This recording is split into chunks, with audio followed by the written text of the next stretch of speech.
Here's something uncomfortable.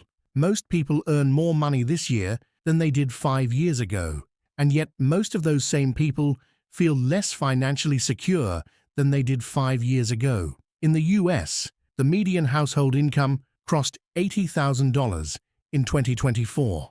In the UK and Germany, real wages have been recovering after years of inflation. In France, the Netherlands, in Scandinavia, incomes, by historical standards, are not bad. And still, savings rates across the developed world are near historic lows. Consumer debt is at record highs.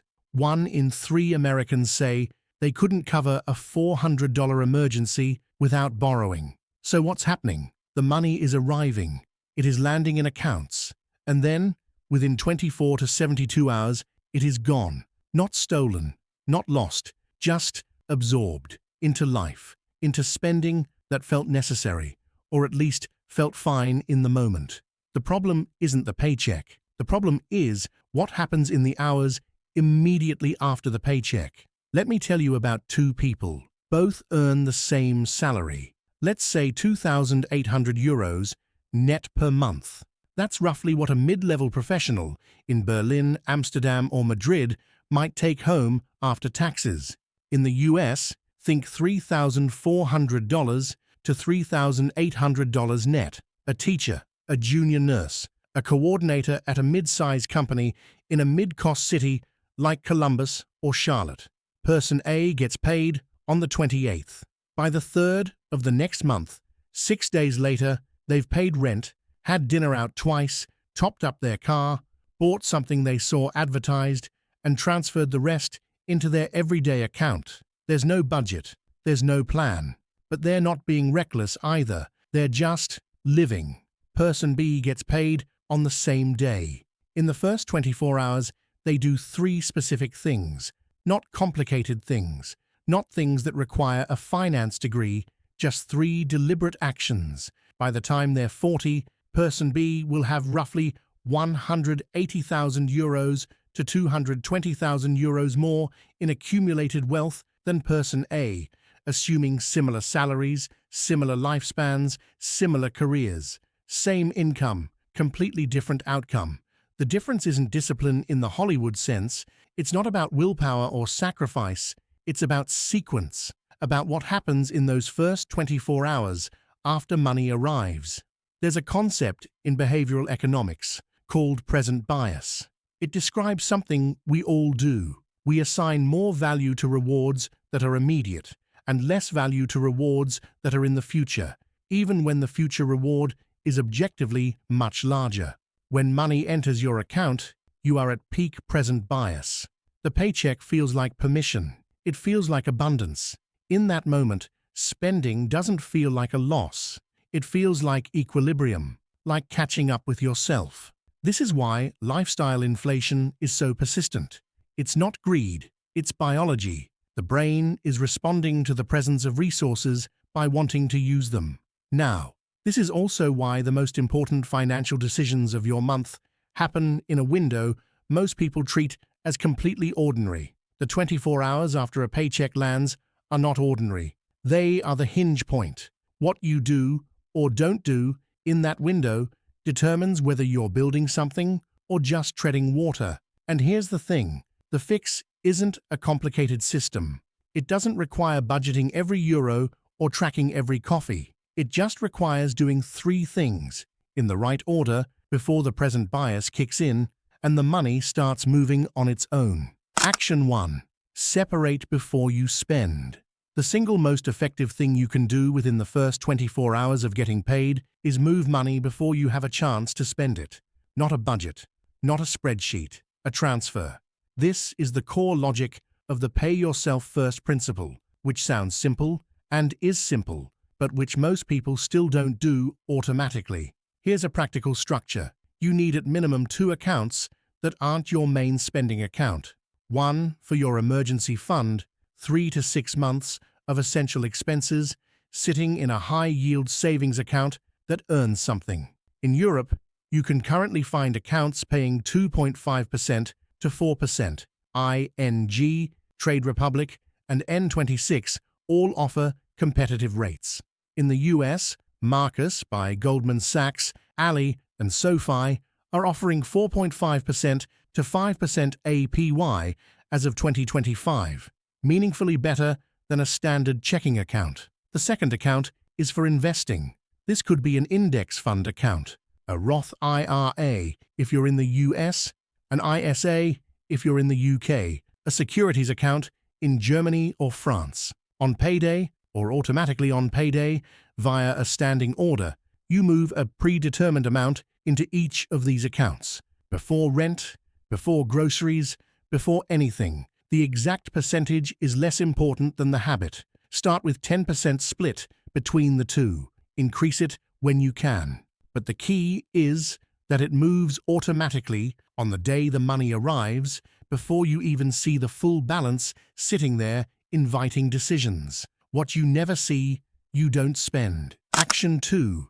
Clear your fixed obligations immediately. The second thing you do in the first 24 hours is settle everything that is fixed, recurring, and non-negotiable.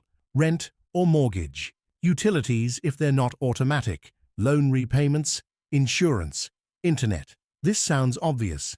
Most people pay these things eventually, but there's a meaningful difference between paying them first and paying them whenever, because paying them first gives you the clearest possible picture of what you actually have left to live on. Most people carry a vague, optimistic sense of their available funds that doesn't account for the subscriptions, the direct debits, the quarterly charges. They look at their balance and see 1,100 euros when what they actually have, after everything comes out over the next 2 weeks, is closer to 680 euros. When you clear your fixed obligations on payday, the number you see is real, it's honest, and you make very different decisions when the number is honest. In practical terms, if your subscriptions and bills aren't already automated, set them all to debit within 24 to 48 hours of your salary arriving. This isn't about obsessing over money, it's about creating a version of your account that shows you the truth. Action 3. Decide your variable spend in advance. The third action is the one most people skip because it feels unnecessary when you're not in crisis. It's a simple 5-minute exercise.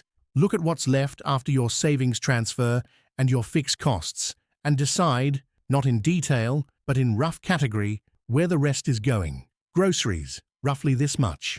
Going out, roughly this amount. Transport, this, and so on. You're not tracking every transaction.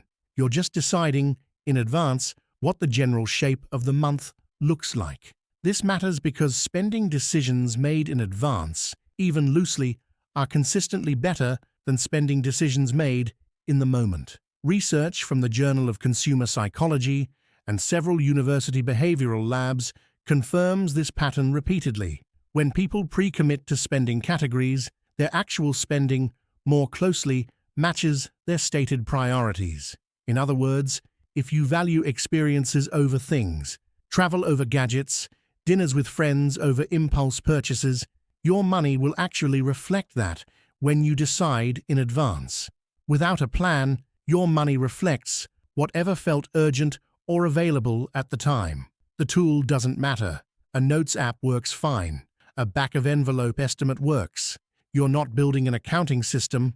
You're just giving the remaining money a direction before the week gives it one for you. Let's make this concrete. Say you earn $3,600 net per month, or 2,900 euros. The math works either way. On payday, you automatically transfer $250 to your emergency fund until it reaches 3 months of expenses. Then you redirect this to investments, $150 to an index fund account, a global ETF, or an S&P 500 tracker that's $400 per month, roughly 11% of your income.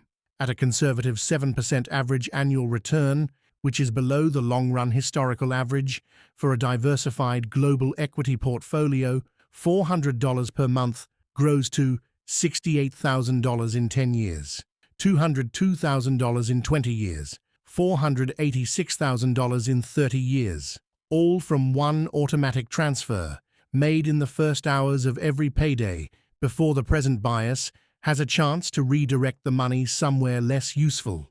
The same amount spent on lifestyle, upgraded streaming, a slightly better car payment, more frequent dining out, leaves you 30 years later with the memories of those experiences and approximately zero compound growth. Neither choice is morally superior, but they have very different financial outcomes, and the choice, in practice, is made almost entirely in the first 24 hours after money arrives. None of this requires a major personality shift. It doesn't require you to stop enjoying your life, give up coffee, or become obsessive about numbers. It requires about 20 minutes of setup to open an account, configure a standing order, note down a rough monthly allocation, and then roughly 5 minutes on each payday to make sure the transfers went through and the numbers still make sense. That's it. The people who build financial security over a lifetime don't, for the most part, earn dramatically more than their peers. They don't take outsized risks. They don't have secret knowledge. What they have is a small set of decisions made early and made consistently. Decisions that, once set up, largely run themselves. The paycheck arrives. The transfers go out. The fixed costs are clear. The remaining money has a rough direction. And then life continues, normally, just with a foundation that's quietly getting stronger in the background. That's the 24-hour paycheck routine. Not exciting, not a hack, just the thing that actually works. If you found this useful, the next video worth watching is on the 3-account system, in more detail, specifically how to structure your accounts so that saving is the path of least resistance, not the harder choice. It's linked above, and I'll see you there.